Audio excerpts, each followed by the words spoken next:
first time watching Chernobyl, the Shrew Shoe. Yep, that's... Huh? Whatever that is, that's what it is. I said a mini stroke right there. Episode 2 is what I meant to say. I have seen episode 1 already. Should be on the channel. Check it out. Before we get into this episode, though, teeny tiny little question. How are y'all doing? I hope you're doing good. I'm doing just lovely. My name's Affan, and welcome to the channel. This show is pretty dark and pretty sad, and episode 1 was very slow, of course. It's how it should be. We're setting a lot of things up, and I'm not too familiar with the actual story, as I mentioned in episode 1. I would like to hear from those who actually know a little more about it and who actually were present at the time when it happened, because this was way before I was born, even. So, you know, I would like to educate myself a little, hence why I'm watching the show. And obviously, I understand that the show will get some things a little wrong or manipulated because it is dramatized, and also there's a bit of propaganda going on both sides as well. So I'd like to know the actual story as well, if there's something that is a bit different. Also, in the comments down below, do let me know if there's any other show or movie that you would like me to see. Any movie, really. It can be related to anything. And I will check him out, and then go ahead and subscribe. So when I put him up, guess what? You can see it right away. Also, if you want to see the full-length, unedited reaction watch-along, you can on my Patreon. Thank you so much, every single one of you, for supporting me. And now let's jump into this episode. Without any further ado. So right from the get-go, from the first episode, I could kind of tell what is happening. There was a lot of decisions being made, and all the experts were ignored. The decisions were made by people who aren't experts in this field, but rather are in positions of power, you know? So, yeah. It's just lovely, isn't it, that people who don't know a thing about the thing that is happening are the ones who are in charge and making the decisions, and people who actually know about it are being ignored, as they were in episode 1. Ты знаешь, наверное, все-таки родина не дом городской, где я празднично жил, а эти проселки, что дедами пройдены. There's no translation, so, like, I don't know what you're saying. 8 milligram leak? No, it would have gone off before. It's coming from outside. The Americans? 8. There was 3.6 before. Then, of course, we heard that it was 200 or perhaps more. Now outside, it's 8. So it's spreading quickly. Wow, she just took a sample. But again, shouldn't their first thing be like, oh, this is really high, significantly high. Let's put on some safety equipment first and then do the tests and everything. No? Or maybe there just is no safety equipment. Yes, this is Ulana with the Institute of Nuclear and looking for... All right, stay calm. Don't tell me to stay calm. They're at 4. It's not them. Who's the next closest? Chernobyl, but that's not possible. They're 400 kilometers away. Oh my goodness. No, it is. Call them. Wow, 400 kilometers away. And it's 8. And they said 3.6 was too high. Why did they not let them finish? Are they getting a lot of calls about this at the moment? And they're like just fed up of it? No one's answering the phone. Yeah, because it's gone. You know how that guy said, how does a nuclear reactor explode? I'm not a nuclear physicist, like I said, but I am, however, a nuclear dumbass, so...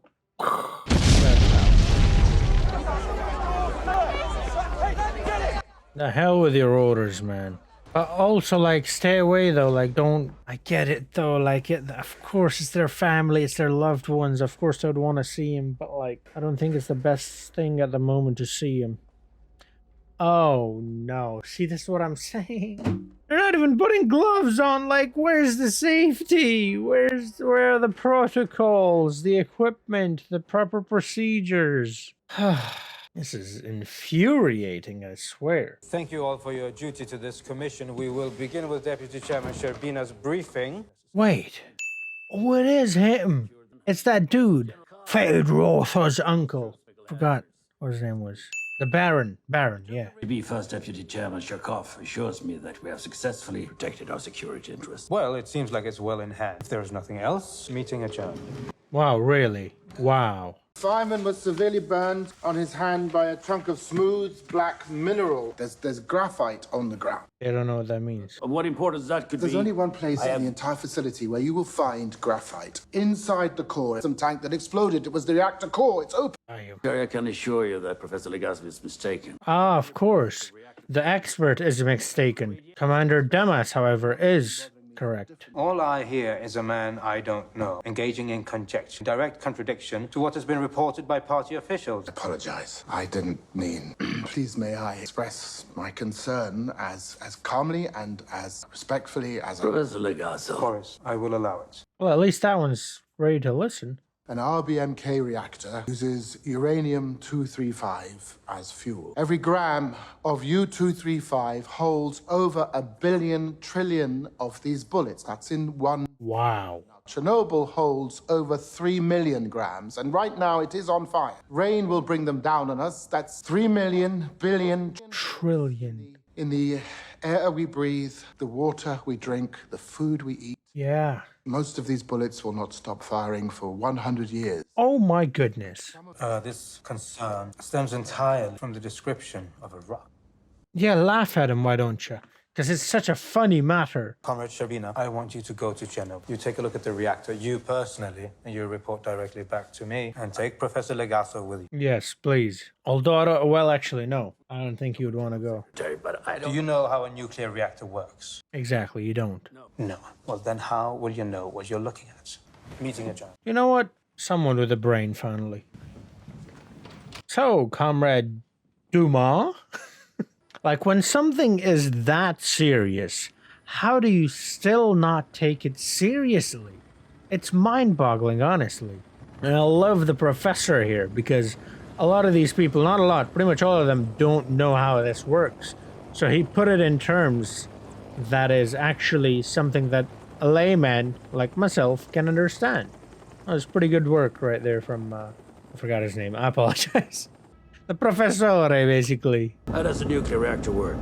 What? Simple question. Oh, really? It's hardly a simple answer. Presume I'm too stupid to understand. No, you just don't know enough. Doesn't mean you're stupid. Reactor works, or I'll have one of these soldiers throw you out of the helicopter.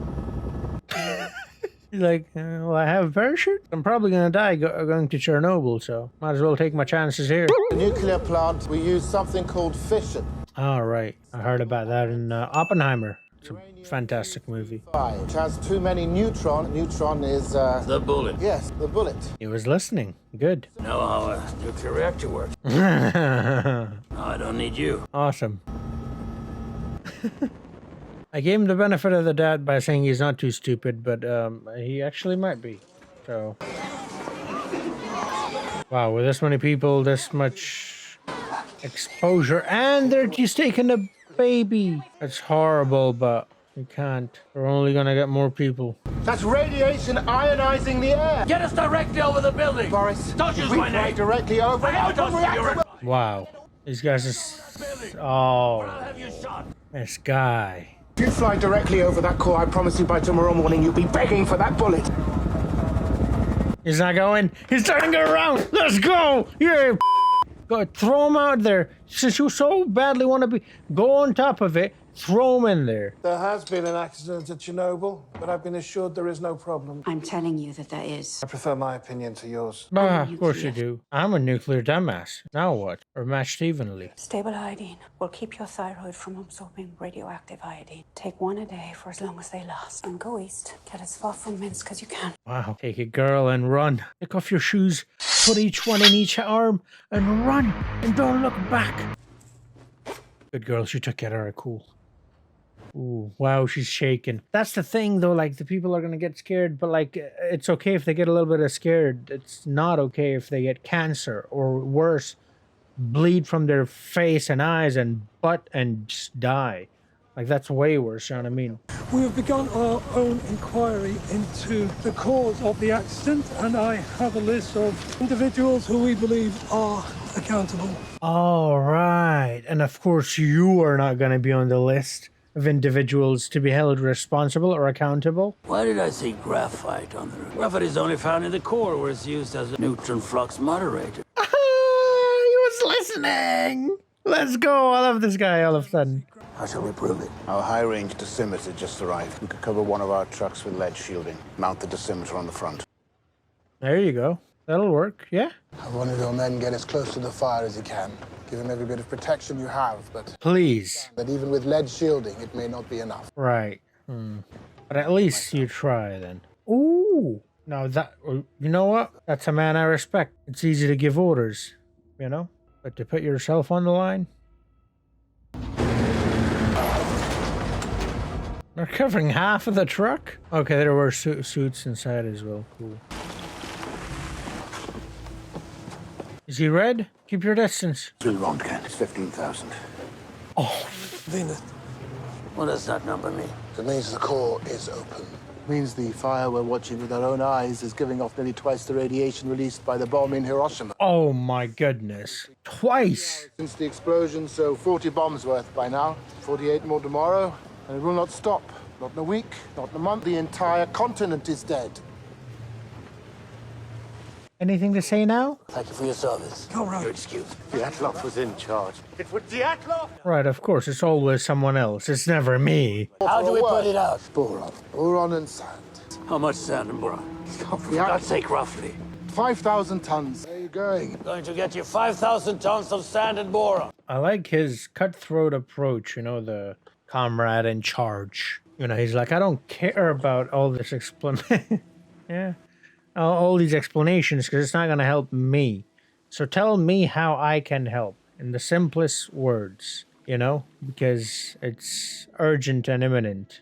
Because you have to be, you know, in this sort of a situation. And of course, then there's him who's having to explain something that has never ever occurred, as he said before. So there's just theory. And of course, as he mentioned, it will create more problems, other problems. But it'll at least fix this one, so... It is horrible, but it's fascinating at the same time. I'd prefer one of those. Oh, that's smart. Because, it can't collect dust or anything. I mean, the edges would still have particles and dust and stuff, right? Oh, poor dear. Reindeer. My baby reindeer. Oh my goodness, that show. It's on the channel, by the way, if you're interested. Baby reindeer. That's the sand and boron. 30 hours after the explosion. So the people in Tripia or whatever that was, the 3 kilometers away, they're done for, right? Because that place that was 400 kilometers away had a reading of 8. Imagine how much it is. 3 kilometers away. Tell them they cannot go over the core. Lead 1 is too close. I repeat, they are too close. Oh, they're basically in the smoke. You are inside the perimeter. Did not copy this. Signal's breaking up. Oh, wow. Lead 1, do you copy? Lead 1, come in. Are they gonna explode or something?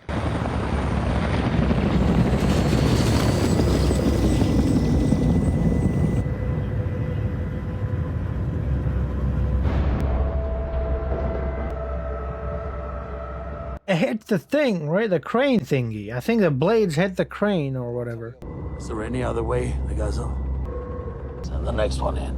Oh my goodness. What do you do? There is no other way.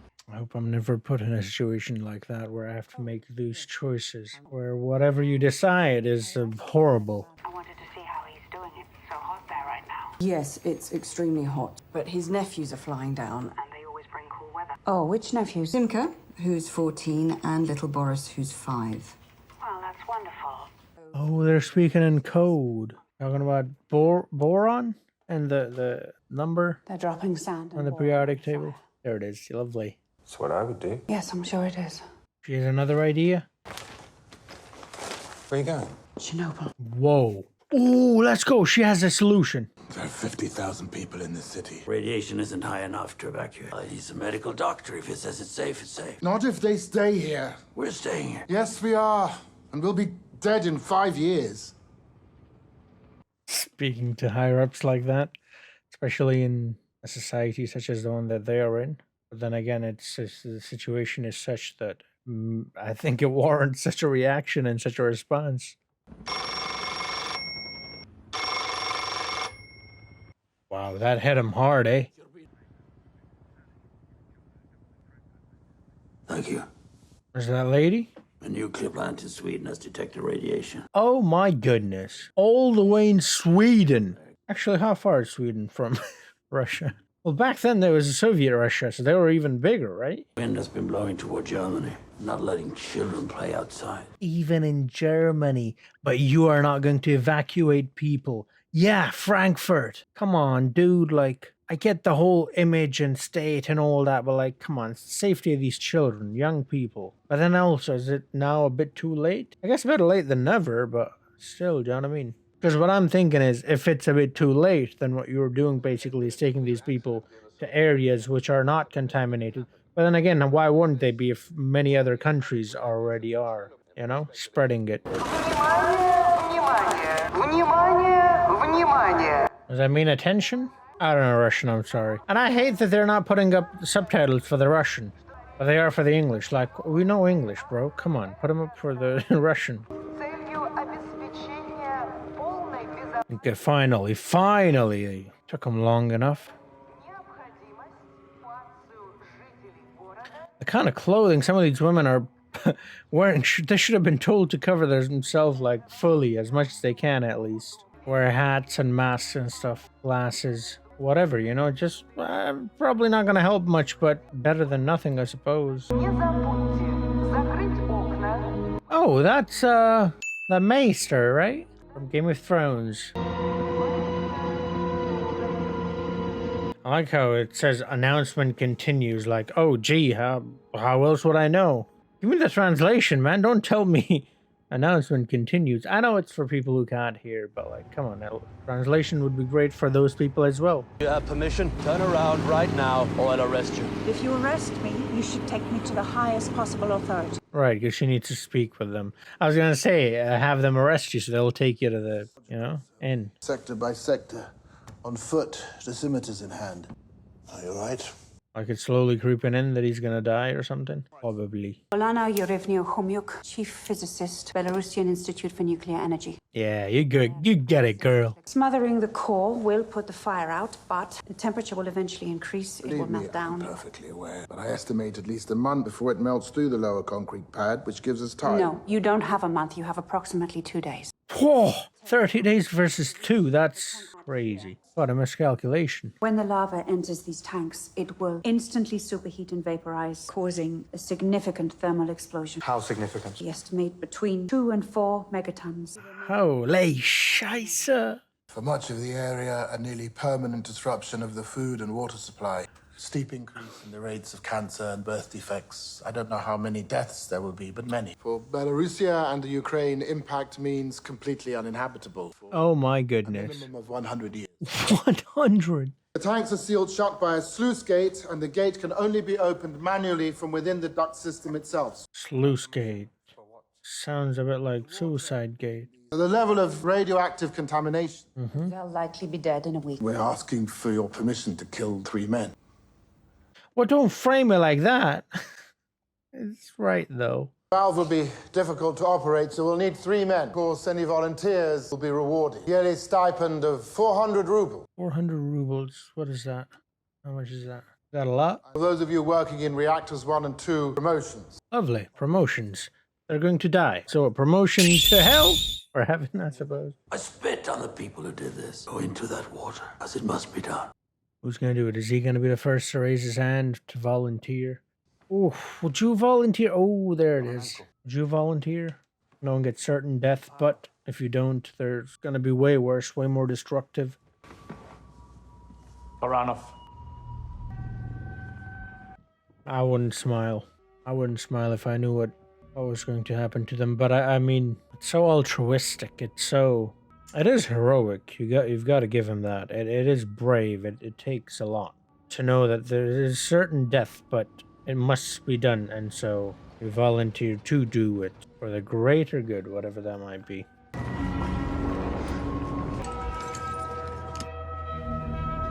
See, now this I can get behind. Well, let me rephrase. No, I'm not behind it, but at least they're trying. At least they show that they care. Before that, like, they just didn't even care. Like, Or just send people in without anything, you know? But I guess they didn't have all the information.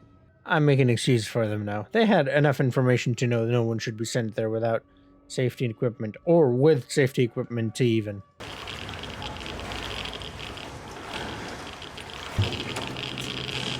Wow, it's maxing out.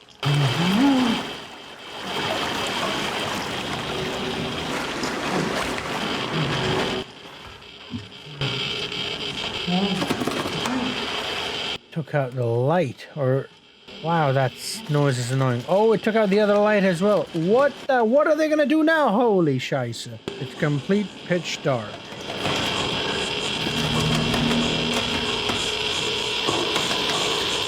Oh my goodness. That was disturbing there at the end. Wow, this show.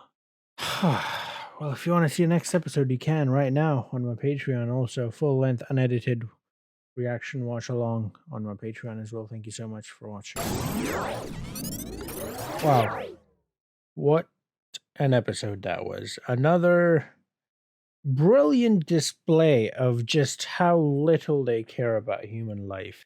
I mean, they've started to care now, but to be perfectly honest, it seems like they started to care now because the rest of the world is finding out. You know, Germany, they're not letting the kids outside. Sweden, this, America, that, you know? Now that others are finding out about it, now they care about their fellow human beings. Now they care about their scientists, their just a civilian population around those areas. Now they're taking it seriously, and better late than never, but it's all about image. Like, even now, they're not doing it for the people, although the two people, the professor and that comrade guy, I'm so sorry, their names are very difficult for me to pronounce and remember, so I apologize. But yeah, I can't remember their names, man. I'm sorry. But those two, at least it would seem like they have started to care, and they're starting to do things that are in the best interest of the people. And it would seem, I mean, at the end of the day, they're still doing this to protect the image, you know, of the government, of the country, you know.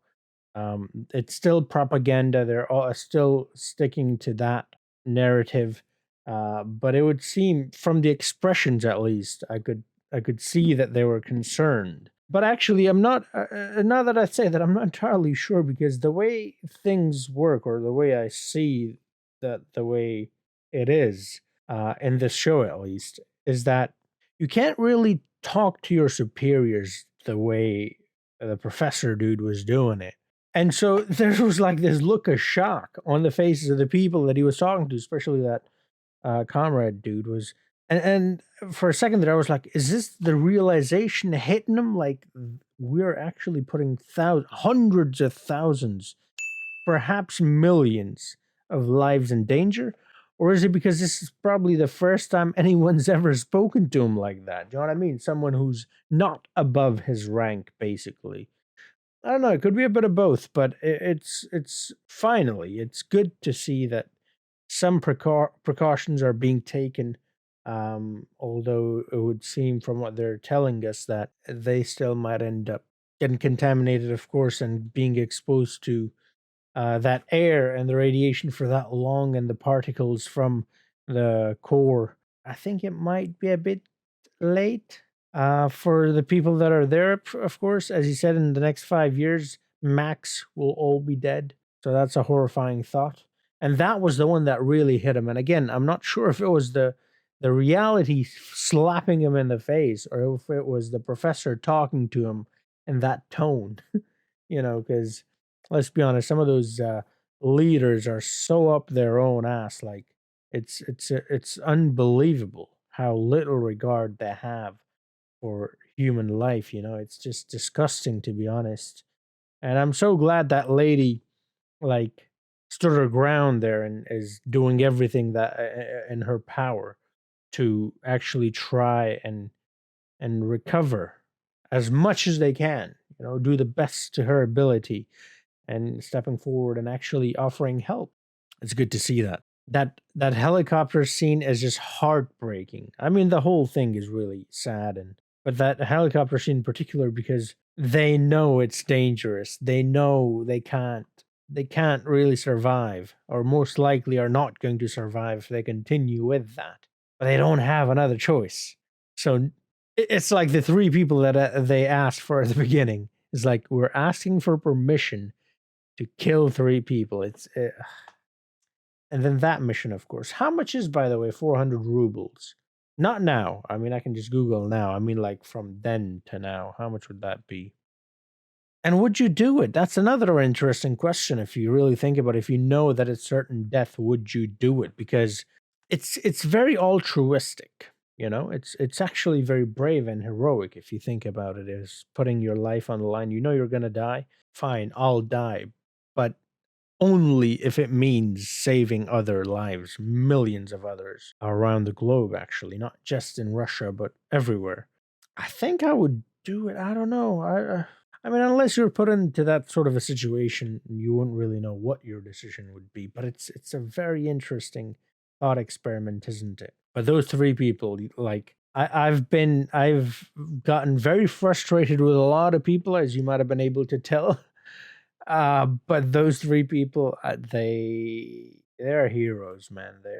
It takes something special to do what they did, to put themselves on the line. And also that commander dude, you know, that dude that said, I'll go check it myself. All these other people, you know, all these other people pointing fingers at others. Oh, you go do this. You go do this. You go do this. Here's a list of people that we think were the people who are responsible, accountable. Oh, did you put yourself on that? Because you were here as well, you know? Nah, none. They're so self-obsessed. And then this dude comes in and says, oh, you need this task to be done? It's dangerous? All right, cool. I'm not going to put anybody else in danger. I'm going to put myself in danger. I will go and do it. And I respect that, because it's so easy. And even for me, it's so easy to sit here and talk, but what to actually be out there is what I'm saying. I don't know if I can answer that question properly, because I'm not in that situation. And I think I would have to be in that situation, put in that situation to get a proper answer. But I'd like to think at least that I would, if I knew that it would be such catastrophe if this is not contained. I'd like to think that I would put it all on the line to save people. I hope, at least. I don't know. So there's that. Anyways, I do love the fact that they are paying attention to little things like, you know, the glass is being upside down. Although, like I said, the outside of the glass is still has dust and particles on it.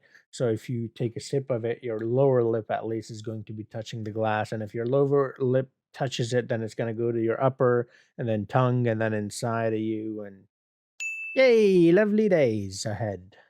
You know, so, but it's still, it's good, you know, that they at least thought of that, which is, like I said, it's good. It's good to pay attention to detail. By the way, was that actor Aemon Targaryen's actor from House of the Dragon? He looked so much like him. I'm like, is that Aemon Targaryen? But there was so much going on, like so much, as you saw, that I kind of forgot about the actor part. I just now remembered, whoa, that dude, or at least I thought looked like him. Anyways, yeah, this was a brilliant episode. I'm very much looking forward to the next episode, and I'm going to see it right now, actually. And so if you want to see it right now, you can see it right now as well. Because first, these videos go on Patreon, and then they come over to YouTube. And also on Patreon, you can see the full-length, unedited, uncut reaction, a watch-along, or whatever you want to call it. So yeah, thank you so much, every single one of you, for supporting me all this time.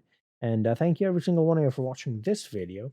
And do like the video if you found it interesting or entertaining, or whatever word you'd like to put on me. But also comment down below and let me know what shows or movies you'd like me to do in the future, and then go ahead and subscribe, so when I do those shows, of course, you can watch them. Thank you once again for watching, and I'll see you guys hopefully in the next video. Until then, have a nice